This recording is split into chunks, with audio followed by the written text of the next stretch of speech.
I think also for me, that what I love is trying to make that difference. That's why I am here in the role that I do. I want to shape the service and shape the policing experience for the communities that I serve and have the privilege to do so. I joined Devon and Cornwall Police in 2003 as a response PC in Torquay, and during that time I applied for the High Potential Development Scheme at the time, which meant that I was afforded the following year an opportunity to be the acting response sergeant. I moved at the end of 2007, beginning 2008, to review and inspections, to look at some of our inspecting regime within force. And then in 2008, I went on a secondment based at the Home Office.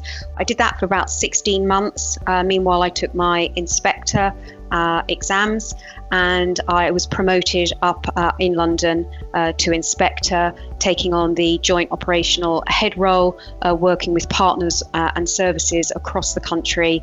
And then in 2010, I was promoted to Chief Inspector of Contingency Planning, working on a big multi-agency operation that we have here every 3 years. And then I took a temporary superintendent role, working as the delivery manager for the Strategic Alliance, which is a programme of work between Devon and Cornwall and Dorset Police.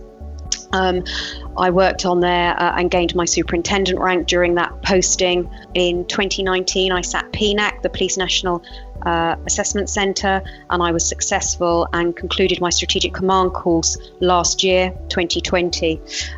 During that time, since I've come back from the Strategic Command course, I've been promoted to Chief Superintendent. I've had some really good mentors, and I would always say, to get one. I think they are valuable, and I've had a variety of mentors through my service, both inside and outside the organisation. Mentors can absolutely open up and tell you what's out there. I wouldn't have been on the High Potential Scheme if it hadn't been a colleague who had told me about it. But make sure you're ready. When you're ready to do a move or take on a new challenge, make sure it's right for you. Because lots of people give you lots of advice, and it's trying to sift out the noise to make sure you know what direction you're going to go in.